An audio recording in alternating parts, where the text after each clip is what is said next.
All right, guys, hopefully today we're gonna get the 6.0 done. You can see from last video, I got the crank in, and I did go and change the main bearings out. Here are my numbers. You guys remember from the last video, I think these were the plastic gauge. This was the bore gauge, and then these are my final numbers with the thou over.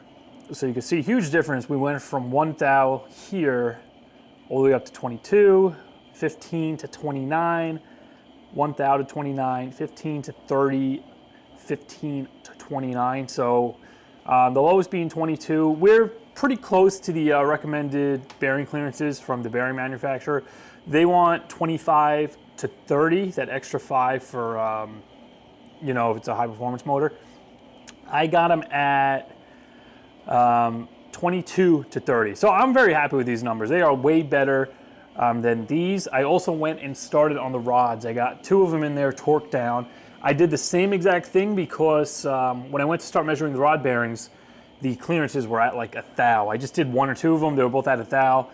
Once again, too tight. I went and got 1 thou oversized. And the first 2 I did were right on the money with 25 thou and 25 thou. So far the rod's looking really good. I'm happy with the main bearing clearances. All the studs were lubed up, torqued down, crank is finished. And today we're gonna run through the rest of the rods, and I just need to finish a couple of piston rings. You can see here I have redo 2, 8, 7 bottom, 3 bottom. When I was grinding the rings, I went a little too far on a few of them. And I ended up ordering another set. I'm just gonna swap those out because I want everything to kind of be on the money with this. I'm already gapping them up to 28, which is kind of large. But I'm probably gonna be running over 15 PSI in the future, so I'd rather be safe than sorry with that. But when I was grinding them down, I kind of got to like 30 or more, so I ordered another set of rings. Also, we have a rod vise. I went and spent the money, I think it was like 100 bucks. I figured, why the hell not? I'm gonna be using it again on the 5.3. So we might as well have the tool that's gonna make our job a little easier. But I'm gonna go grab one of the pistons. We're gonna put it in the vise, check the bearing clearance, and then we'll just start popping them in the motor.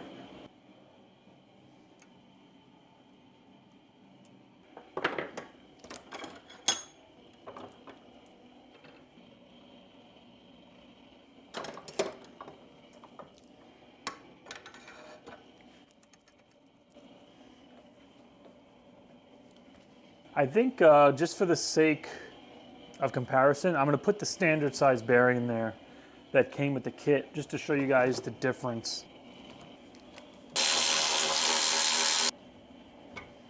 All right, these are the standard size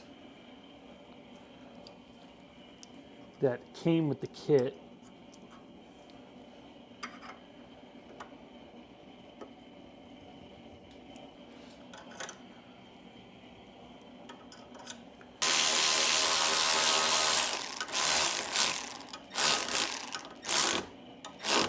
Now these are going to get torqued to 30 foot-pounds, followed by 60 degrees. That's what Summit Racing specified.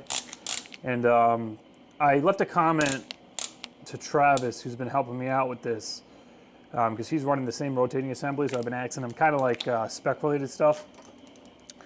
And he basically went with 82 foot-pounds. And that's what Summit recommends. They said 30 foot-pounds followed by 60 degrees, which equates to roughly 85 foot-pounds. Now I got my angle gauge here, so I'm just gonna use this. Put a little oil in here so the tool slides a little bit easier. Same thing as the mains. We're just gonna kind of center this in here. And then we want to pivot it, have one side pivot until we get that steady reading on the gauge. Looks like we're right. That's basically 15.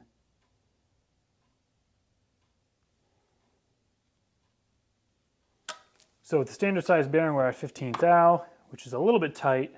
Now we'll take our 1 thou oversize, swap those in.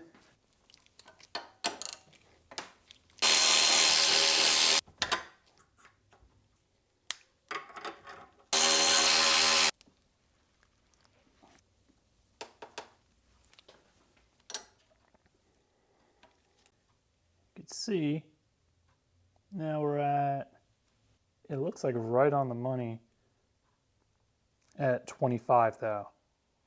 And this makes sense because the first two I did, they were right on the money at like 1 thou, so they were consistent. And we're seeing consistency here with going with the oversized bearing, which is always good. So I'm gonna go through the rest of these guys, and then if we have some time, maybe we'll pop the cam back in, timing cover back on, and at that point, we'll just be waiting on the heads.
All right, guys, so it's the next day. All the rods are in. Everything's been torqued down, lubed. I even went and popped the cam in there. Only thing I noticed was I didn't have a timing gear because the other one's still on the stock crank. So I went to Summit Racing. I had one overnighted. This is just a stock GM timing / oil pump drive. And there's the part number in case you need to pick one up yourself. Along with that, I got a couple of Woodruff keys. So the longer one here is for the timing gear. The shorter one is for the crank pulley itself.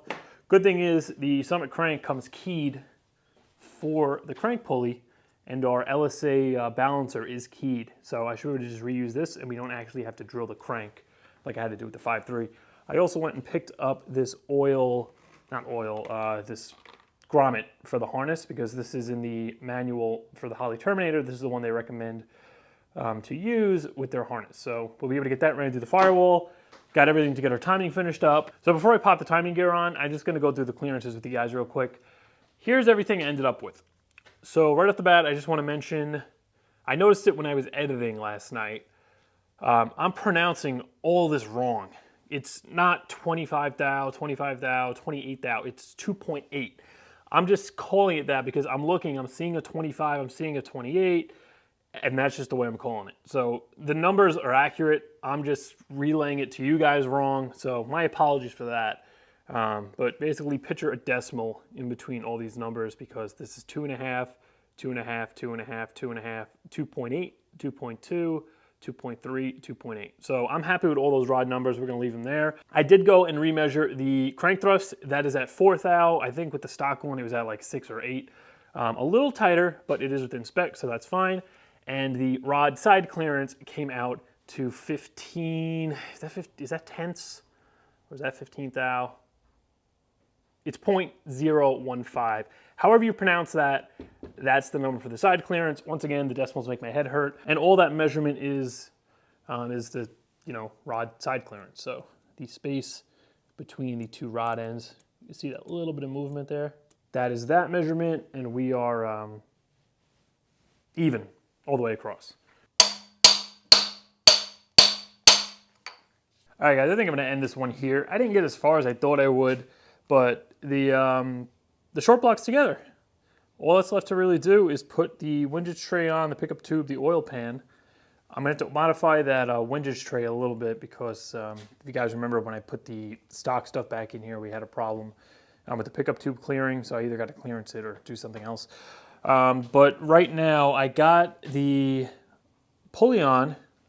I have it lined up with the key. You can see here's the stock LSA keyway. That's where I actually drilled it out for the pin.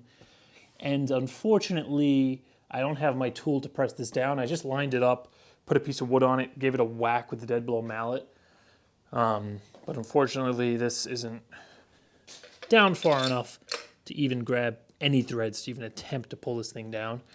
So I have my tool at home, but by the time I get it and everything, I gotta go to work, so I'm not gonna have time to finish this up. But just coming along, we're just about there. I'll be sure to keep the Ella stuff coming for you guys. We got good progress done, at least the blocks together. From now on out, it's just about building the top up and getting it back in the car. But once again, that's gonna do it with this one, guys. See you in a few days.